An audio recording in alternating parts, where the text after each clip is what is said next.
Bien-aimés dans le Seigneur et bonjour, peut-être ça dépend de l'heure que vous allez nous suivre. C'est votre humble serviteur de Dieu, Timothée Mukendi, qui vous parle de la part du Seigneur à partir de l'Afrique du Sud. Nous avons commencé sur la matière de la biche. Nous avons introduit et nous avons eu le temps de poser quelques points qui devraient nécessairement aider et assister ou éclairer le peuple de Dieu. Je pense que vous étiez bénis avec cela et nous avons aimé aussi vos appels. Bien-aimés, nous allons continuer avec la matière de la biche, volume 5. C'est ici que nous commençons sur les problèmes de l'alliance. Donc aujourd'hui, nous allons parler sur l'alliance est liée au sacerdoce, c'est qui est au service. Parce que nous devons faire la part des choses entre les sacerdoces lévitiques et les sacerdoces royales, que nous sommes en train de parler, que les sacerdoces que le Seigneur Jésus-Christ nous a apportés. Mais nous allons comprendre quelque chose. Parce que si nous ne comprenons pas que la biche, c'est toute une alliance, parce que c'est l'alliance qui doit affronter ses fils, c'est l'alliance qui doit nous manifester. Alors en ce moment-là, nous allons croire en vain. Nous ne prêchons pas parce que quelqu'un a dit comme cela, nous venons rectifier ce qu'il a prêché. Mais nous nous sommes disposés à parler de la part du Seigneur avec exactitude et précision, afin d'édifier le peuple de Dieu. Nous allons lire un passage avec vous dans Deutéronome chapitre 21, verset 1er jusqu'au verset 9. La Bible dit: si dans le pays dont l'Éternel ton Dieu te donne la possession, l'on trouve étendu au milieu d'un champ un homme tué sans qu'on le sache qu'il a frappé, tes anciens et tes juges iront mesurer les distances à partir du cadavre jusqu'aux villes des environs. Quand on aura déterminé la ville la plus rapprochée du cadavre, les anciens de cette ville prendront une génisse qui n'est point servie au travail et qui n'est point tirée au joug. Ils les feront descendre cette génisse vers un torrent qui n'a jamais ni tarisse et où il n'y a ni culture ni sémence, et là ils briseront la nique à la génisse dans le torrent. Alors s'approchera les sacrificateurs fils de Lévi, car l'Éternel ton Dieu l'a choisi pour qu'il les serve et qu'ils bénissent au nom de l'Éternel, et ce sont eux qui doivent prononcer sur toute la contestation et sur toute blessure. Et tous les anciens de cette ville-là, les rapprochés du cadavre, laveront leurs mains sur la génisse à laquelle on a brisé la nuque dans le Torah, et prenant la parole, ils diront: nos mains n'ont point répandu le sang, et nos yeux ne l'ont point vu répandre. Bien-aimés dans le Seigneur, nous sommes en train de voir ici, la Bible déclare ceci: si vous y entrez dans les pays que l'Éternel Dieu avait choisi pour vous, certainement Dieu avait prévu Canaan. C'était Canaan qui était le pays que Dieu avait donné aux enfants d'Israël comme étant la terre promise. Mais Dieu dit: quand vous foulez maintenant votre pied dans cet endroit et que quelqu'un trouve la mort, et quand il trouve la mort, celui qui l'a tué est inconnu, c'est que le tueur n'est pas connu. La Bible dit: les anciens de la ville ainsi que les juges vont mesurer du départ, là où le cadavre a été trouvé mort, jusqu'à la ville voisine. C'est que la ville qui est rapprochée de l'homme ou du cadavre. Alors en ce moment-là, ils vont choisir une génisse. Ici, on ne parle plus de l'agneau, on parle de la génisse qu'on doit prendre. Après avoir pris la génisse, on les ramènera dans le torrent, là où il n'y a ni culture ni sémence. C'est alors qu'on va tuer. Et quand on va tuer la génisse, en ce moment-là, les anciens de la ville, ainsi que tout le monde, vont laver leurs mains, disant qu'ils n'ont jamais rencontré là où l'homme a été tué et ils n'ont jamais répandu le sang du cadavre. Voyez-vous cela? C'est que cette histoire ou ces songes entraînent toute la pensée de la rédemption. C'est ici maintenant peut-être nous allons marcher ensemble avec vous pour découvrir que si vous ne comprenez pas bien l'alliance, vous ne comprenez pas la différence entre l'ancienne alliance et la nouvelle alliance, tu vas manquer la vie éternelle, ou soit tu vas mettre ta vie en danger. La Bible déclare ceci: l'homme a été tué, mais cet homme a été retrouvé dans les champs. Nous devons d'abord commencer à chercher des témoins. Je vous avais parlé sur le cri d'une vierge. On dit que si la vierge est violée dans les champs ou dans le village, il faut que ces derniers puissent crier. Nous avons montré que les champs, c'est l'église, parce que c'est dans l'église où les peuples de Dieu se retrouvent. C'est pourquoi dans 1 Corinthiens chapitre 3, le frère Paul est en train de dire: vous êtes les champs de Dieu. C'est que nous sommes les champs de Dieu. Mais en réalité, si vous remarquez cela, l'homme qui a été placé dans les champs, c'était juste Adam. Parce que Adam était placé dans les champs que nous appelons les jardins d'Éden. Dieu a planté un champ, Dieu a planté un jardin. Là, il a pris l'homme Adam et il lui a placé dans les jardins d'Éden. Remarquez qu'est-ce qui se passe. Lorsque Dieu a placé Adam dans les jardins d'Éden, il devrait nécessairement poser l'arbre de la connaissance du bien et du mal et l'arbre de vie ainsi que l'arbre de toute espèce. Or, nous avons montré ensemble avec vous que les deux arbres que nous sommes en train de voir parlent de deux personnages, qu'il s'agit de l'ancienne alliance et de la nouvelle alliance. Parce que l'ancienne alliance représentée par Moïse et la nouvelle alliance représentée par le Seigneur Jésus-Christ. Ce qui veut dire, pendant que nous sommes en train de voir les deux arbres, l'un doit nécessairement donner la vie et l'autre donnera la mort. Voilà pourquoi maintenant, l'homme qui trouve la mort, celui qui a trouvé la mort, c'était qui? C'était Adam. Parce que c'est Dieu qui avait pris Adam et lui a placé dans le jardin. Alors, lorsqu'il trouve la mort a été manifestée comment? Parce qu'on ne reconnaît pas celui qui l'avait tué. Remarquez bien aimé dans le Seigneur, Dieu a placé un jardin en Éden. Ce qui veut dire, il y a l'Éden et un jardin en Éden. Vous voyez, ça veut dire que le jardin se trouve en Éden. Il y a l'Éden, il y a aussi un jardin placé en Éden. Donc nous sommes en train de comprendre en ce moment ici, il y a comment je peux prendre ma Bible. Vous voyez, ça c'est la Bible. Mais le jardin est placé dans la Bible. Ici, cette surface ici, c'est l'Éden. Mais le jardin est placé en Éden. Alors, la Bible déclare ceci maintenant. Lorsque le cadavre est mort, la personne est morte. Lorsqu'il est mort, on ne reconnaît pas celui qui l'a tué. On ne reconnaît pas celui qui a mis la main sur cet homme et cet homme est mort. Alors la Bible déclare ceci. Les anciens de la ville, vous connaissez quand on parle des anciens de la ville, c'était des prophètes. Ils devraient maintenant chercher le lien que l'homme était mort jusqu'à la ville voisine. Ce qui veut dire, comme Adam était mort, vous allez remarquer que Adam n'était pas mort dans le jardin. Parce que s'il était mort dans le jardin, Dieu allait les retrouver. Parce que c'est dans le jardin que Dieu l'avait placé. Mais vous allez remarquer que Dieu vient, il dit: Adam, Adam, où es-tu? C'est que là où Adam était, il n'était plus en ce moment-là. C'est que Adam a retrouvé la mort en dehors du jardin.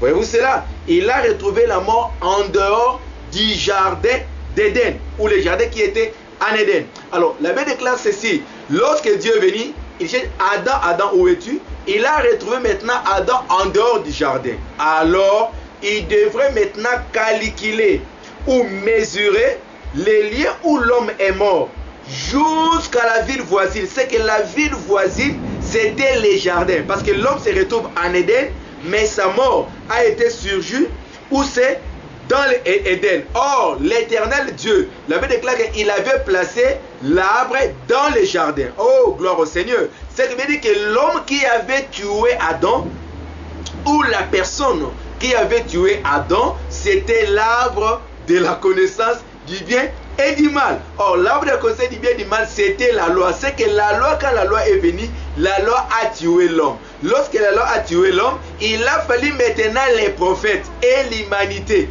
confirment réellement, frères bien-aimés, qu'ils n'ont jamais posé leurs mains sur la vie d'Adam. Or, ils devraient nécessairement confirmer qu'ils sont innocents. Alors, à être innocent, ce qui veut dire, c'est lui qui avait tué, c'était l'arbre de la connaissance du bien et du mal. Voilà, gloire au Seigneur. Lorsque vous lisez l'histoire du Samaritain qui a rencontré l'homme, remarquez, l'homme était en Jérusalem.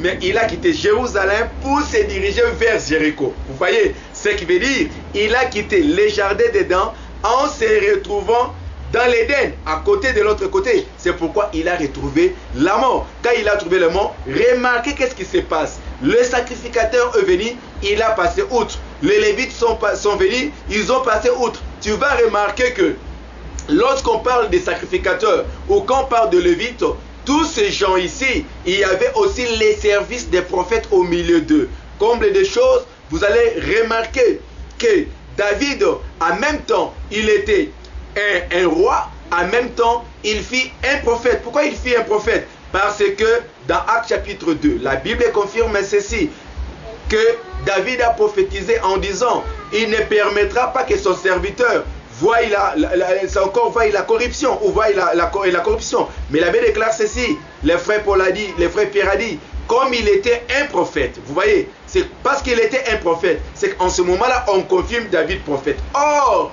dans la loi de Moïse, il a été écrit que celui qui peut manger le pain des propositions, ce n'est que celui qui est un sacrificateur. Mais vous allez remarquer que les frères David ont mangé le pain des propositions qui ne lui avaient pas été donné. Malgré nous allons avancer en disant que c'était l'ombre des choses à venir. C'est pourquoi nous avons vu que non, l'homme ne pouvait pas toucher qui que ce soit, parce qu'il devrait confirmer que non, ils n'ont jamais touché l'homme, ou la mort qui devait surgir à cet homme qui a été tabassé n'était pas causée par eux. Voilà pourquoi les Lévites passent outre, et nous avons vu aussi les sacrificateurs qui passent outre. Mais quand Jésus-Christ est venu, il a pris l'homme, parce qu'il savait que c'est lui qui doit mesurer la ville voisine. La ville voisine, il a compris réellement que c'est lui qui a tué cet homme. C'était la loi. Voilà pourquoi, dans Psaume, je dois lire ces versets, parce que ces versets vous aidera encore davantage. Nous sommes dans Psaume. Parce que bien aimé, j'ai besoin que tu puisses saisir bien la pensée de Dieu. Dans Psaume chapitre 74, verset 20.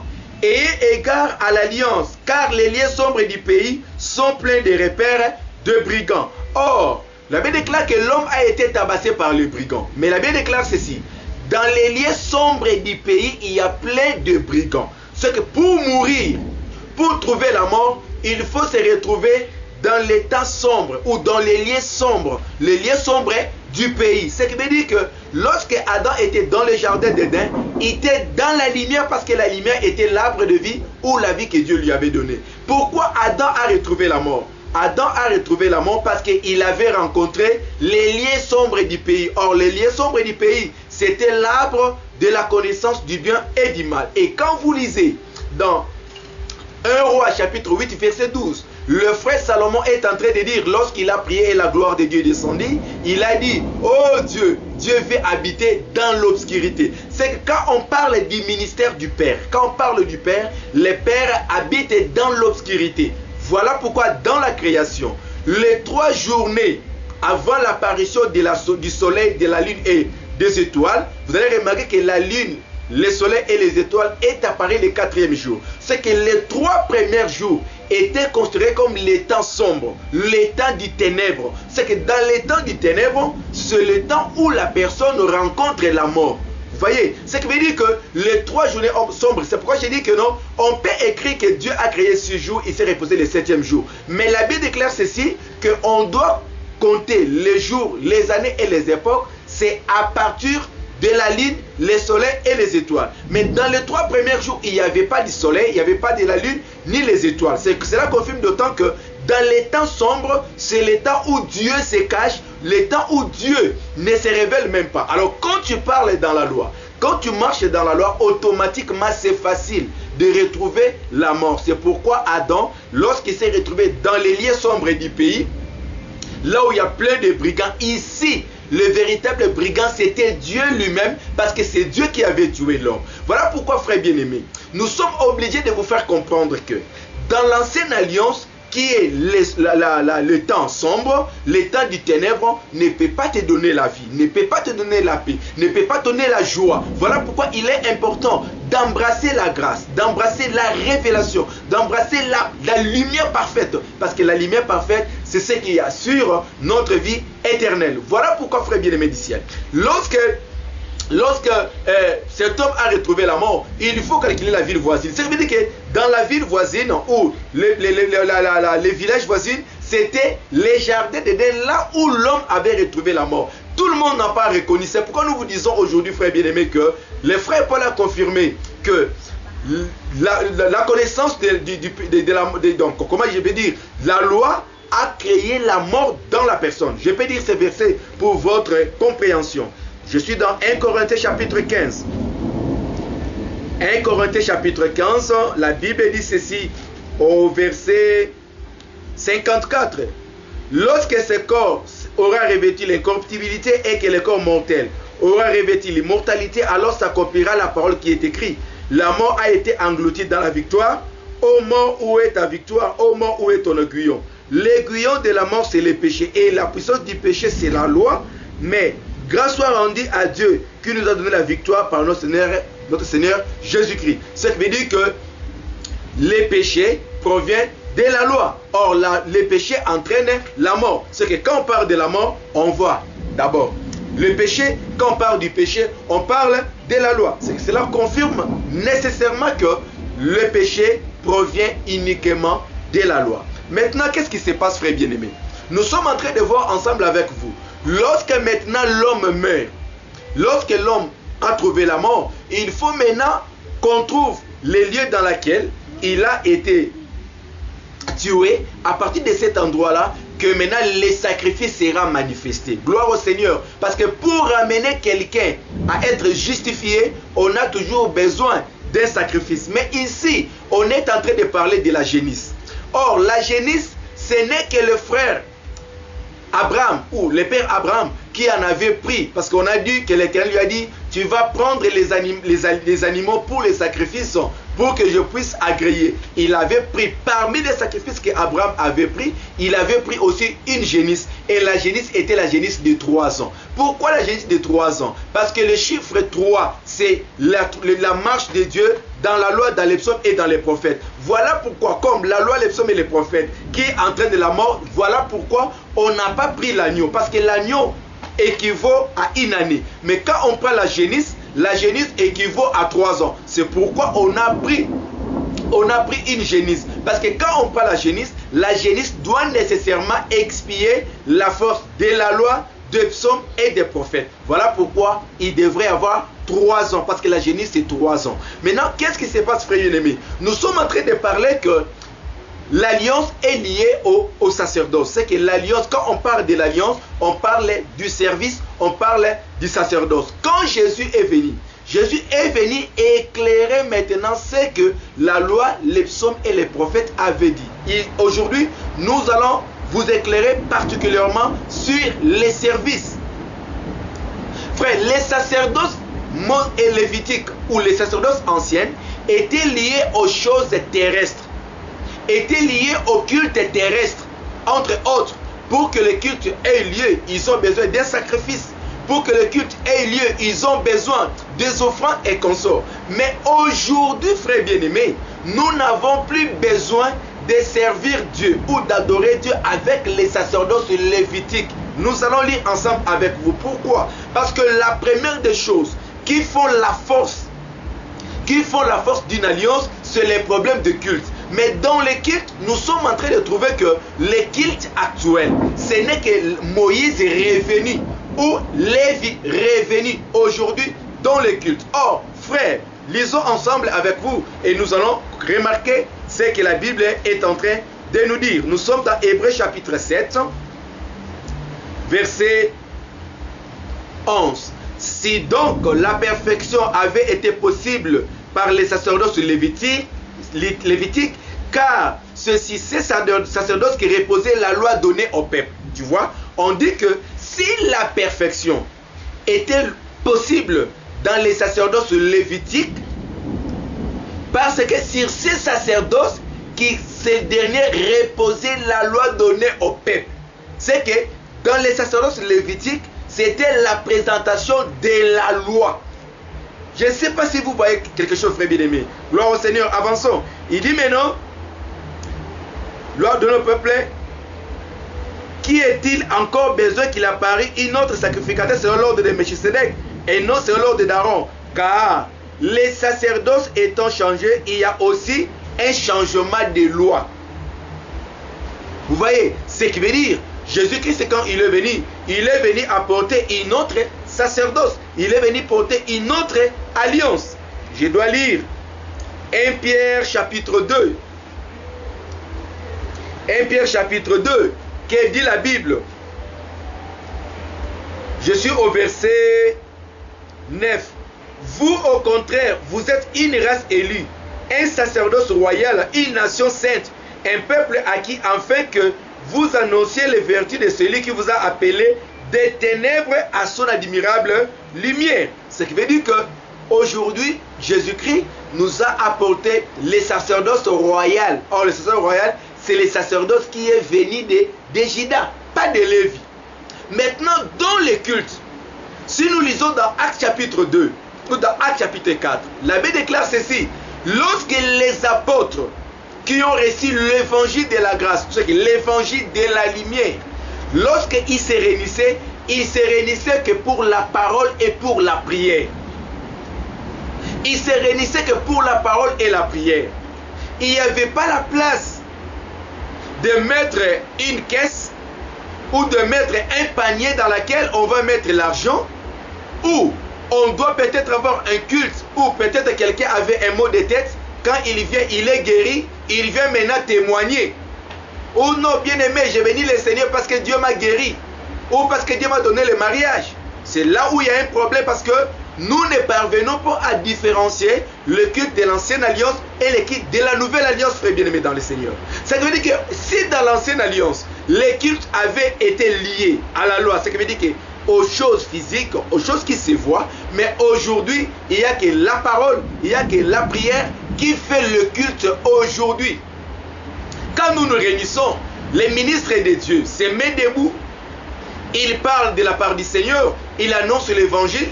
Après avoir annoncé l'évangile, on prie. Au soit, on commence par la prière, ensuite on finit par l'enseignement. C'est là, frère bien-aimé dans le Seigneur. C'est ce qui fait le culte aujourd'hui. C'est que nous sommes en train de voir ensemble avec vous. Pourquoi aujourd'hui, dans les églises, quand nous nous rencontrons, il y a la place de consacrer les enfants lorsque les enfants sont nés. Quand nous nous rencontrons dans le culte, il y a une place où quelqu'un doit nécessairement, lorsque le culte se termine, il faut qu'on les pose les mains, on prie pour les malades dans le culte. Pourquoi, bien aimé dans le Seigneur, dans le culte aujourd'hui, le pasteur est en train de prêcher, entre guillemets, un ministre est en train de prêcher, il faut maintenant qu'on puisse interrompre le pasteur pour donner une prophétie. Nous ne refusons pas la prophétie, mais cette habitude de créer un culte, pendant le culte, quelqu'un peut dire: oh Banananga, mes enfants, moi l'Éternel de Dieu vous parle. Ça n'a même pas eu la place avec le culte des apôtres.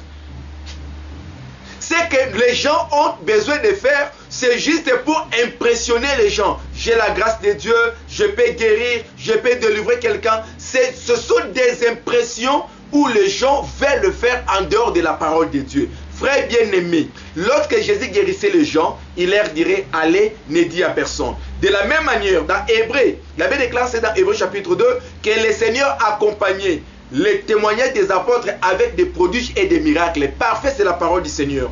Mais la façon de le faire dans le culte, vraiment, je dois encore lire.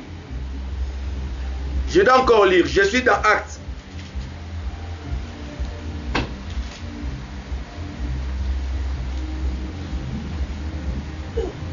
Je suis dans Actes, chapitre 6,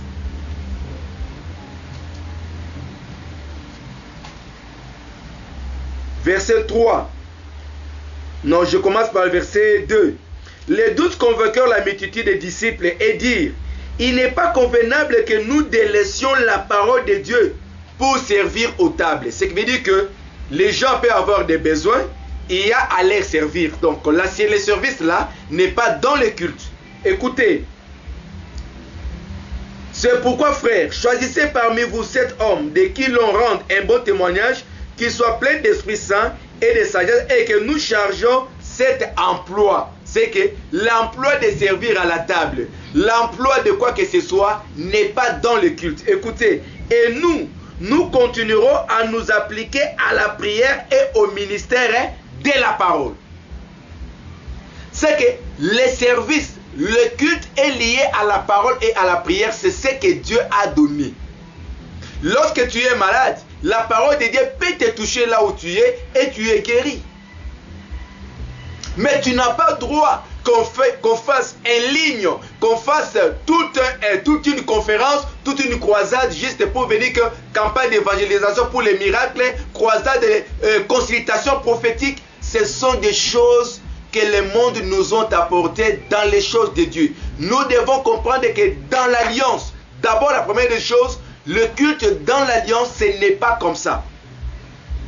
Nous nous réunissons pour la parole et la prière. On se rencontre. Le président de culte préside le culte. Et puis le président de culte ne peut pas présider le culte de la manière que nous sommes en train de voir. Non, frères bien-aimés. Un président de culte, quand il se met devant le peuple de Dieu, la première des choses, il doit nécessairement répéter un enseignement précédent. Il fait la synthèse de l'enseignement pour permettre au peuple de prier.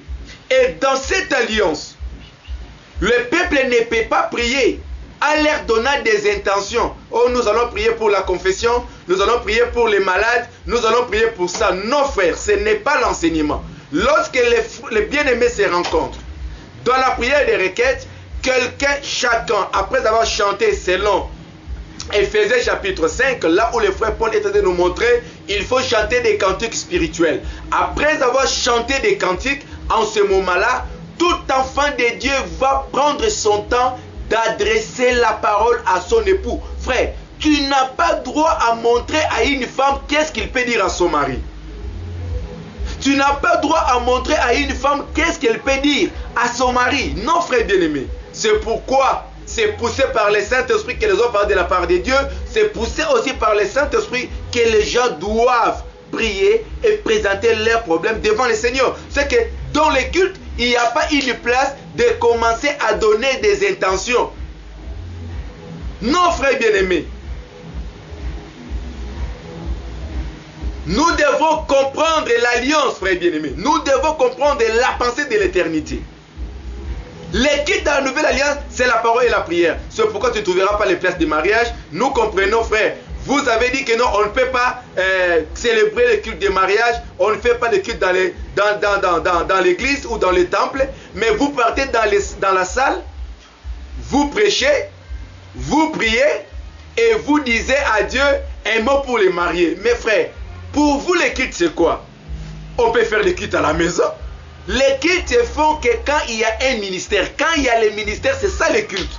On peut faire les cultes sous les manguiers. On peut faire le culte dans une forêt. On peut faire le culte. Les cultes, ce n'est pas les bâtiments. Donc, le fait c'est que vous avez quitté les temples là où vous communiez, mais vous partez dans la salle et vous faites la même chose. Vous priez et vous prêchez. Frère, c'est le culte. Parce que les cultes, on ne peut pas parler de culte s'il n'y a pas les ministères. C'est là où c'est très important que je voulais encore faire une grande chose pour vous faire comprendre qu'on ne peut pas parler de l'église. On ne peut pas parler que l'église a reçu une alliance où il a reçu la grâce s'il n'y a pas les ministères. Pas les frères, c'est les ministères. Est-ce que vous voyez cela? Donc, c'est la parole et la prière qui fait de nous un peuple de Dieu. C'est ce qui fait la base du culte. Si vous voulez payer la salle, là où vous communiez, si vous voulez assister un frère ou une soeur, frère, voyez les intendants, parle avec les intendants. Après le culte, tu rencontres l'intendant, tu lui donnes ton argent. C'est là où il y a un problème, frère. Les frères, quand tu ne dis pas comme ça, les gens seront égoïstes. Ils seront égoïstes. Ils ne vont pas contribuer parce qu'ils n'ont pas l'enseignement. Mais s'il s'agit de donner l'enseignement, ce n'est pas qu'au culte qu'ils peuvent contribuer. Ils peuvent même te donner en dehors de culte. En dehors de culte, frère bien-aimé. Voilà, frère. On peut chanter, on peut donner beaucoup de temps à l'argent. On parle beaucoup de l'argent, mais la prédication est petite. Et il n'y a même pas la révélation, il n'y a même pas la lumière dans ce que vous êtes en train de prêcher. Mais vous donnez beaucoup d'accent uniquement à l'argent, et surtout nous sommes dans la fin de l'année, c'est ce que les gens vont faire. Frère, faites attention parce que l'évangile est lié au salut, l'évangile est lié à la révélation de la parole claire et propre et nette que Dieu est en train de nous présenter. Nous avons d'abord parlé des problèmes qui concernent le culte, comment les quitte dans la nouvelle alliance, parce que nous avons parlé de que la biche, c'est l'alliance, et quand on est dans l'alliance, il faut maintenant comprendre l'alliance. Voilà pourquoi, dans la fête de Beltzazar, Beltzazar avait ramené toutes les ustensiles du temple dans sa maison. Mais remarquez, le jour où ils ont commencé maintenant à se servir de cela, sans la compréhension, une écriture a été écrite, mais n'était que le parfum. Pourquoi cette écriture? C'est pour montrer que quand vous déportez les ustensiles du temple, vous déportez que la loi telle qu'il est, ce qui veut dire que si vous n'avez pas un Daniel avec vous, vous n'avez pas un ministre avec vous, vous serez dans la confusion, vous allez souffrir. Voilà pourquoi il a fallu que Daniel vienne, et celui qui interprète prendra la troisième position dans le royaume. Or, la troisième personne, parce que le père n'a jamais lu, c'est le fils qui vient lire. Or, quand le fils lit, c'est lui qui interprète, c'est le Saint-Esprit. Parfait. Donc, ce qui veut dire, frère bien-aimé, on ne peut pas raisonner avec les choses de Dieu. Il faut que les Écritures s'interprètent elles-mêmes. Dans les églises aujourd'hui, si tu vois un pasteur, un ministre dit de faire quelque chose qui n'est pas dans les Écritures, la première des choses, c'est de lui demander où est-ce que tu as eu ça, où est-ce que tu as lu cela. Parce qu'il y a des gens qui lisent les livres, qui lisent des bouquins, qui n'ont même pas la précision, ils prennent de pareilles choses. Donc voilà, frère bien-aimé dans le Seigneur, ce qui est d'abord important par rapport au culte. La deuxième des choses, c'est quoi? La deuxième des choses, c'est ce que nous sommes en train de parler sur donc le ministère qui maintenant manifeste le temps de la grâce. Frère, il n'y a pas les 5 ministères. Il y a 5 dons ministériels. Là, vous devrez d'abord comprendre ça de cette manière. Pourquoi? Remarquez, lorsque Jésus-Christ est venu, Jésus-Christ c'est lui qui est l'auteur de l'alliance. Voilà pourquoi je prends un exemple palpable pour vous aider. Anne ne mettait pas au monde, pendant que Pénina mettait au monde. Mais lorsque Anne a conçu Samuel, ce qui veut dire que lorsque l'Église a reçu maintenant les promesses, ils ont reçu maintenant la sémence, ils ont reçu l'homme appelé Samuel, parce que Samuel ici, c'est le Seigneur Jésus-Christ. Qu'est-ce qui se passe, frère bien-aimé dans le Seigneur? Avant que Samuel retourne là dans les temples, parce que vous allez remarquer, alléluia, vous allez remarquer que Anne était partie prendre Samuel dans les temples. C'est que ici, je prends les temples comme étant la maison du Père. Je prends les temples comme étant le royaume. Pourquoi je parle du royaume? Ne sois pas scandalisé, parce que la Bible déclare ceci. Jésus a dit dans Jean chapitre 14, donc je m'en vais au Père, et je m'en vais vous préparer une place. Donc la place qu'il part nous préparer, c'est dans la maison. Vous voyez, c'est pourquoi nous remarquons aussi que il a fallu Samuel, on le retrouve que dans la maison. Et quand on le fait sortir de la maison, on lui ramène maintenant là où le peuple était. C'est là où maintenant le bien-aimé Anne était. Alors quand maintenant Anne resta Samuel, vous allez remarquer qu'il doit vivre avec Samuel pendant un temps. Quand il vit avec un temps, il faut maintenant que Samuel soit ramené. Où c'est? Dans les temples, là où il devait rester maintenant, pour faire le travail. C'est pourquoi quand Jésus a terminé le travail, il devait rentrer maintenant dans la maison pour continuer à prier pour nous. Mais remarquez, lorsque Samuel est parti, l'Éternel a donné à Anne 3 fils et 2 filles. 3 fils et 2 filles, très important. Et quand le frère Paul vient dans 1 Corinthiens chapitre 14, il est en train de dire que l'Éternel a placé premièrement les apôtres, les prophètes, les docteurs. Ensuite, ce qui veut dire, il est en train de présenter que dans les 3 dons ministériels, nous avons l'apôtre, les prophètes, ainsi que les docteurs qui sont considérés comme des hommes. Les pasteurs et l'évangéliste considérés comme étant des femmes. Frère, je suis là pour toi, ne te dérange pas. Parce que ici, les gens voient que c'est comme si les ministères, c'était don excellence qu'ils ont.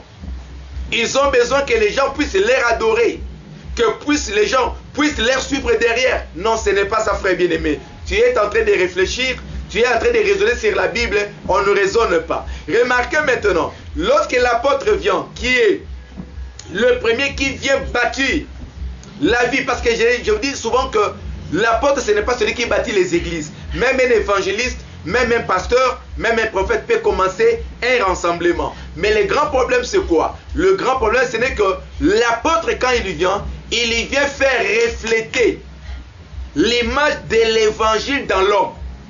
Et quand le prophète vient ramener Dieu dans les ténèbres pour donner la lumière au peuple. Et quand le docteur vient prendre les prophètes et les dépièce. Quand il lui dépièce, c'est pour permettre maintenant à l'homme de s'asseoir. Remarquez maintenant, quand le pasteur viendra, les pasteurs viennent ramasser les docteurs, l'apôtre et les prophètes pour permettre maintenant à l'homme de continuer à bien manger. Et quand l'évangéliste vient, il vient prendre l'apôtre, les prophètes, les docteurs ainsi que les prophètes pour leur donner maintenant la beauté de l'homme. Ce qui veut dire que les 5 dons, ce n'est que le Seigneur lui-même. Voilà pourquoi on a cité femme. Ce qui veut dire on a cité pasteur et évangéliste, parce que dans la prophétie, on ne compte pas les femmes. C'est pourquoi on a compté de cette manière-là. Mais nous savons que les ministères hommes, c'est apôtre, docteur et prophète. Ne vous confondez pas, c'est juste un langage comment les frères Paul voulait éclairer. Nous arriverons juste pour montrer que dans l'alliance, on doit nécessairement écouter les 5 dons. Les 5 dons est important de le suivre. Ce n'est pas quelqu'un dont tout le monde doit suivre qu'un prophète ou un docteur comme les gens de le font. Laisse-moi donc avancer un tout petit peu. Vous allez remarquer, frère bien-aimé, je suis dans Hébreux chapitre 1, verset 1. La Bible dit ceci. Ici, vraiment, nous sommes en train de poser parce que si tu ne comprends pas l'alliance, frère, tu vas perdre ta vie. La vie éternelle est loin de toi. Hébreux chapitre 1, verset 1. La Bible dit ceci.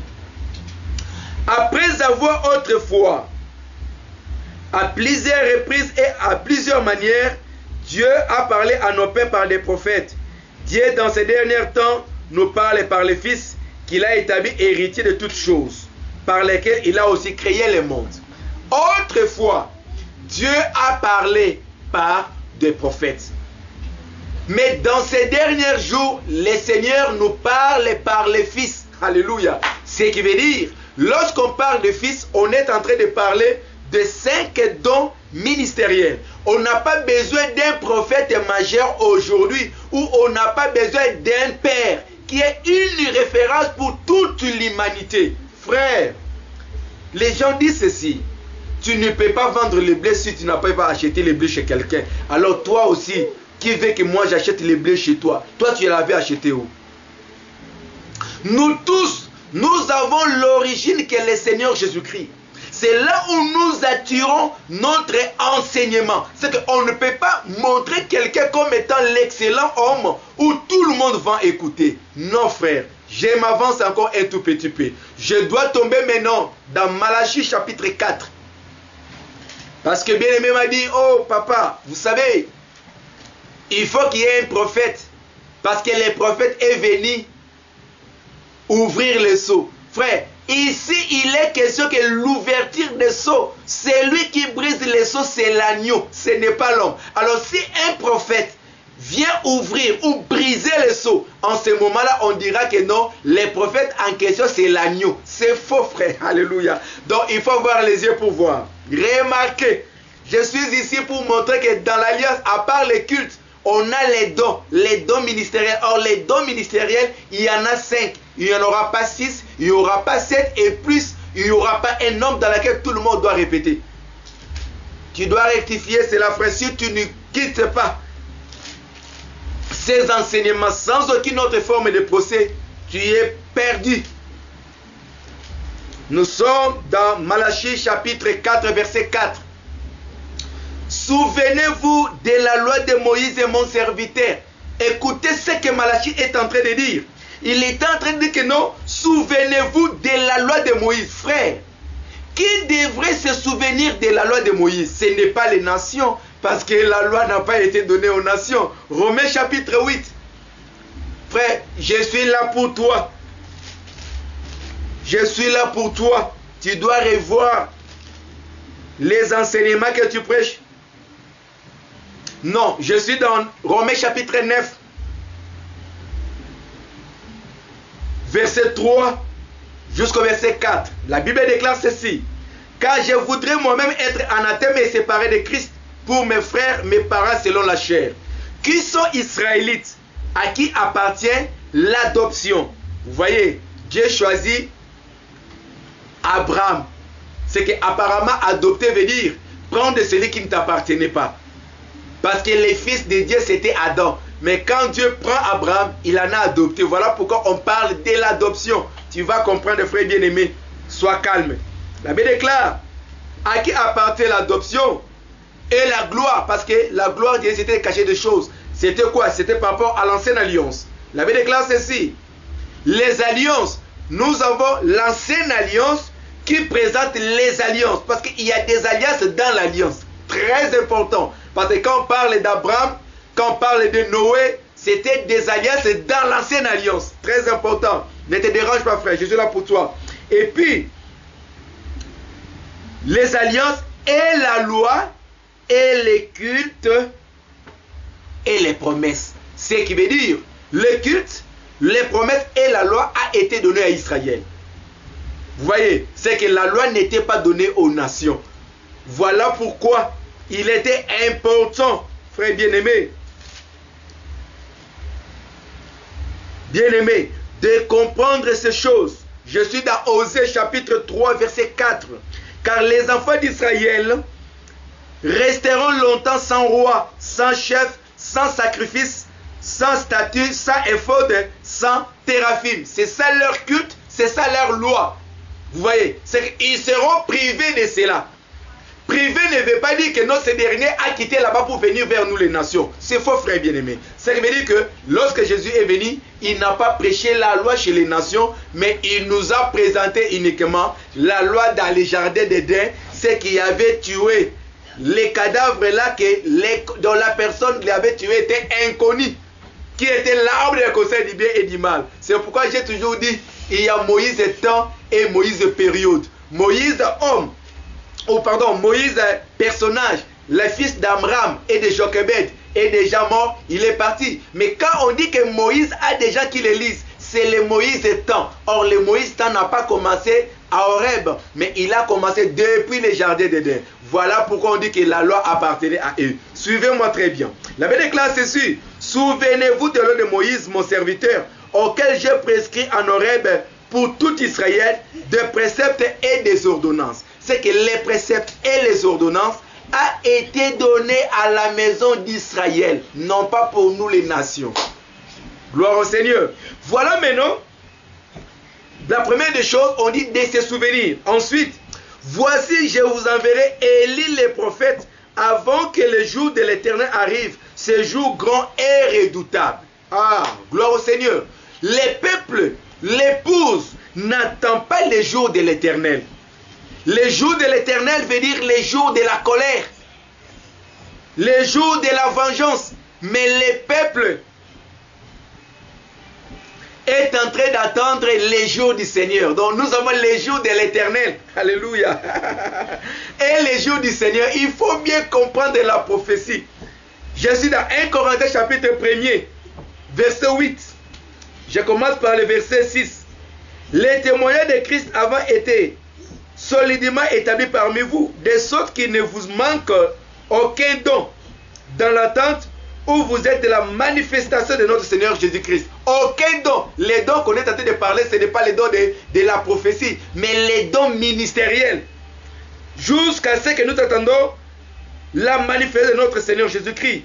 Il vous affermira aussi jusqu'à la fin pour que vous soyez irréprochables au jour de notre Seigneur. Au jour de notre Seigneur Jésus-Christ. C'est que l'Église attend les jours du Seigneur. L'Église n'attend pas les jours de l'Éternel. Donc il faut maintenant séparer les choses. Si tu annonces les jours de l'Éternel, attends le départ de l'Église. C'est en ce moment-là que tu annonceras les jours de l'Éternel. Mais l'Église, l'épouse, est en train d'entendre les jours du Seigneur. Alors, on dit maintenant, je vous enverrai Élie les prophètes. C'est que Élie, les prophètes, il y viendra Pour faire quoi?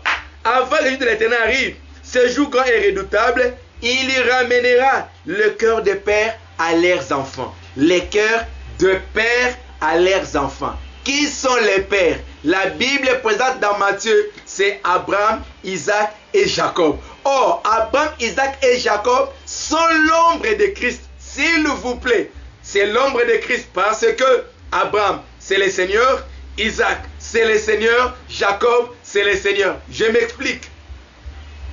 La première chose, la Bible déclare dans Ésaïe, Abraham ignore ce que nous sommes. Israël ne sait pas ce que nous sommes. Oh, l'Éternel Dieu, c'est toi qui es Père, notre Père Abraham. C'est que le véritable Abraham, c'est le Seigneur Jésus-Christ.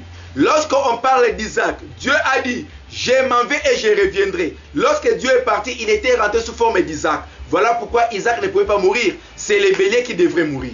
Troisièmement, nous sommes en train de voir Jacob. Jacob dit dans Genèse 49, rassemblez-vous et je vous annoncerai ce qui arrivera dans la suite de temps. Qui parle cela? Jacob. C'est que Jacob, Isaac et Abraham sont l'image de notre Seigneur Jésus-Christ. Mais remarquez ici, lorsqu'on est en train de parler que non, il ramènera les cœurs des pères à leurs enfants. Les enfants, c'est Israël. C'est pourquoi Israël pouvait confirmer dans Genèse chapitre 9 que nous sommes esclaves de personnes. Tu peux dire que tu es plus grand que notre père Abraham. C'est que ici, les enfants qu'on est en train de parler, c'était la maison d'Israël qui n'a rien à voir avec l'épouse. Ramenez maintenant les cœurs des enfants au père. On ne parle pas de la foi des pères, mais on parle que le cœur soit ramené. Or, lisons encore Proverbe. J'ai besoin que frère bien-aimé, tu comprennes pour ne pas être emporté par de faux enseignements.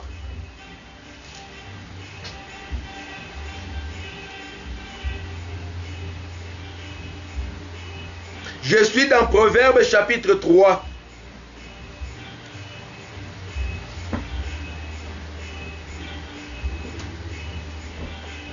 Que la bonté, chapitre 3, verset 3. La Bible déclare ceci.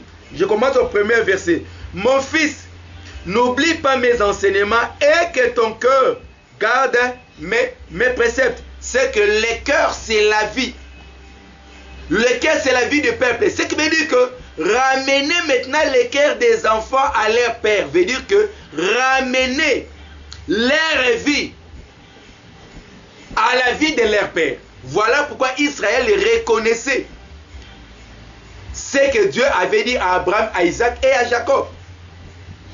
Vous voyez, ce qui veut dire, ce n'est pas ramener la foi des pères à leurs enfants. Ou dire que non, les pères, c'est les frères Paul, Pierre, Jean et Jacques ne sont pas nos pères.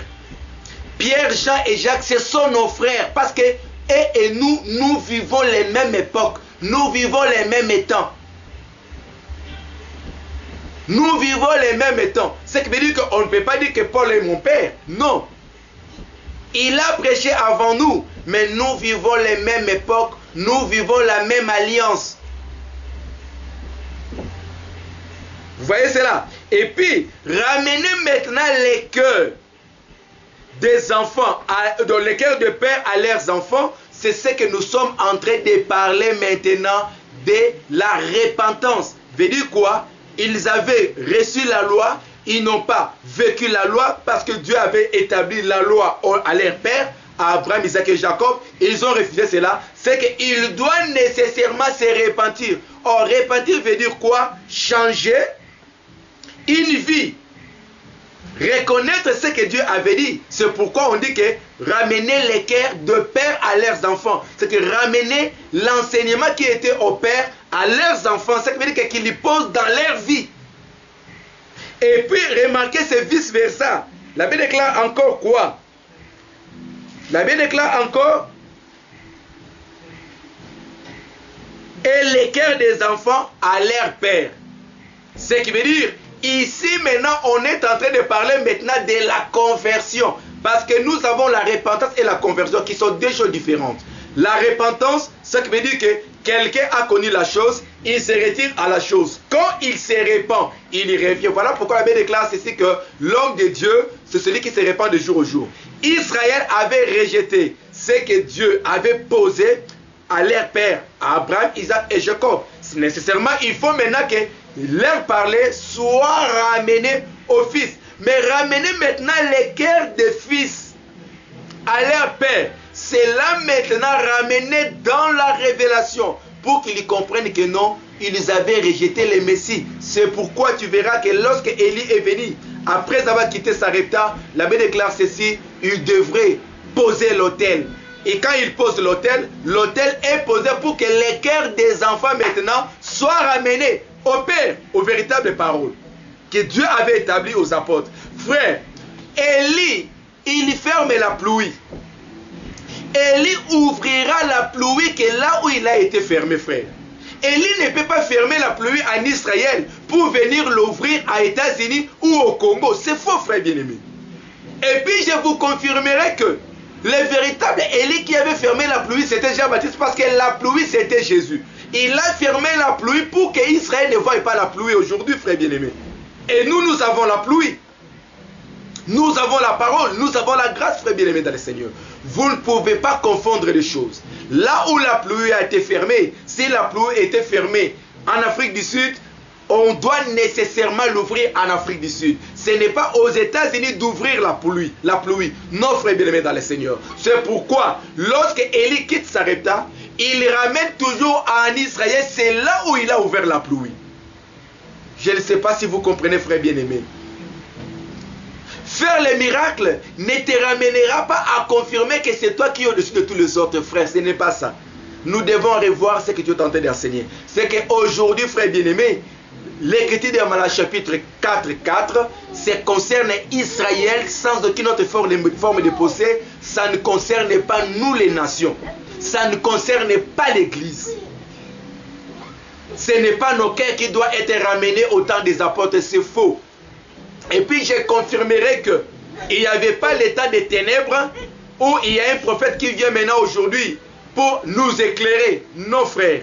L'église que le Seigneur avait bâtie à travers l'enseignement des apôtres ne peut jamais dormir. C'est pourquoi je suis contre.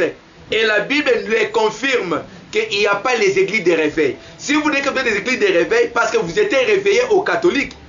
Mais on constate quoi? Les choses que les catholiques est en train de faire, vous les faites. Vous mettez de l'huile sur vos pasteurs, sur vos membres. Vous portez des toges. Aujourd'hui, vous vendez des eaux. En même temps, vous êtes en train de faire des sticks, des pamphlets, pour que les gens prennent cela, mettent dans leur maison ou peut-être dans leur voiture. C'est qu'il n'y a pas une différence. C'est pourquoi il n'y a pas l'église des réveils. Et l'église des réveils ne peut pas aussi exister parce qu'on est dans la parole pure, dans la grâce, dans l'alliance. De pareilles choses ne peuvent pas se manifester. Nous allons encore arriver dans Apocalypse chapitre 10, quand on arrivera. On dit à la voix du 7e ange, quand il sonnera de la trompette, tous les mystères de Dieu seront accomplis. Frère, si les 7e anges sont de la trompette, il faut que les 6 premiers annoncent. Mais nous n'avons pas vu là où les 6 premiers ont déjà sonné leur trompette et il n'y a pas, frère. Je sais que tu es en train de me suivre, sometimes ou quelquefois. C'est le fanatisme qui nous ramène. Prenons Apocalypse chapitre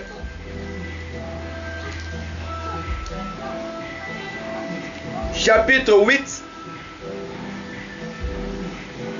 Là où on commence à parler au verset 7. Je prends le verset 6. Et les 7 anges qui avaient les 7 trompettes se préparaient à sonner.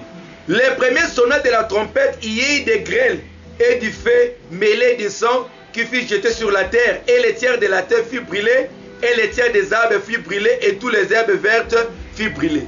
Vous voyez que quand le premier ange commence à sonner, c'est déjà l'état de la grande tribulation, frère bien-aimé. Le second ange vient, 3e, 4e. Mais quand nous arrivons au 7e, le 7e maintenant est annoncé au chapitre 10. Comment toi tu viens dire que tu es l'ange 17e ou l'ange d'Apocalypse 10 au verset 7, mais pendant que tes prédécesseurs, les 6 premiers, on ne les a pas vus. On n'a pas vu de grêle, on n'a pas vu de sauterelles, on n'a pas vu. C'est que quand les trompettes sonnent, c'est qui doit être manifesté. Vous voyez, frères bien-aimés, nous sommes en train de vous montrer avec clarité que vous devez revenir à la parole de Dieu. Il faut vivre dans l'alliance, vivre dans la révélation, marcher dans la parole de Dieu. C'est alors que tu vas assurer la vie éternelle. Frères bien-aimés, faute de temps, nous allons nous limiter ici pour aujourd'hui.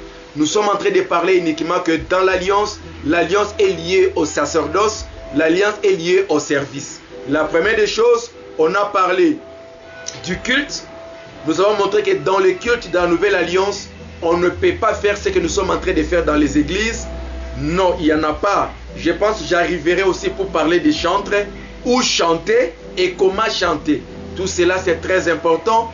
Et puis, par rapport avec l'enseignement, comment enseigner, comment prêcher et qui enseigne, qui parle aujourd'hui, c'est celui qui n'a pas le ministère, mais celui qui a les dons ministériels. C'est que celui en qui le Seigneur s'incarne en lui pour parler au peuple de Dieu. Donc voilà, bien aimé dans le Seigneur, si tu vas besoin de nous contacter, 0027 84 810 50 43, tu m'auras, tu peux poser tes questions. Si tu as besoin de vérifier quelque chose, appelle-moi, je suis là disponible à parler avec toi. Si tu as besoin de prière, tu m'appelles avec ces numéros, nous allons vous aider avec la prière. Si tu as besoin d'encadrement ou tu as besoin d'être préparé pour l'évangile du salut, tu nous contactes dans ces numéros 0027 84 810 50 43, tu m'en auras. Si tu as besoin aussi de soutenir cette œuvre, on a besoin de vos assistances, vos libéralités pour nous aider à publier des enseignements pour vous, frères bien-aimés. Si tu penses à nous, ce sera une bonne chose. Le Seigneur vous bénira davantage. Que le Seigneur vous bénisse. C'est votre humble serviteur de Dieu, Timothée Mukendi, qui vous parle d'Aphrodisite. Frère bien-aimé, accroche-toi à la pire parole, marche avec la parole de Dieu, ne vous éloigne pas. Si nous avons parlé de Malachie chapitre 4, le verset 4, c'était très important d'abord pour vous montrer que l'équerre qu'on ramène, c'est la vie. Et la vie qu'on ramène, on ne ramène pas dans la foi, mais on ramène à l'ancienne. Parce que dans l'ancienne alliance, il n'y avait pas la foi. Peut-être tu vas comprendre que non, la foi qu'on est en train de parler dans Hébreux chapitre 11, c'est l'espérance, mais ce n'est pas la foi parole. Ce que nous avons aujourd'hui, c'est la foi parole. Romains chapitre 10, verset 17, qui est écrit, la foi vient de ce qu'on attend. Ce qu'on attend vient de la parole de Christ.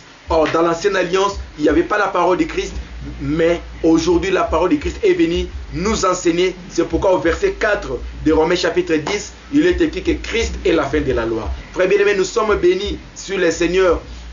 Nous disposons encore le temps de vous enseigner cette parole. Ça sera pour votre bénédiction.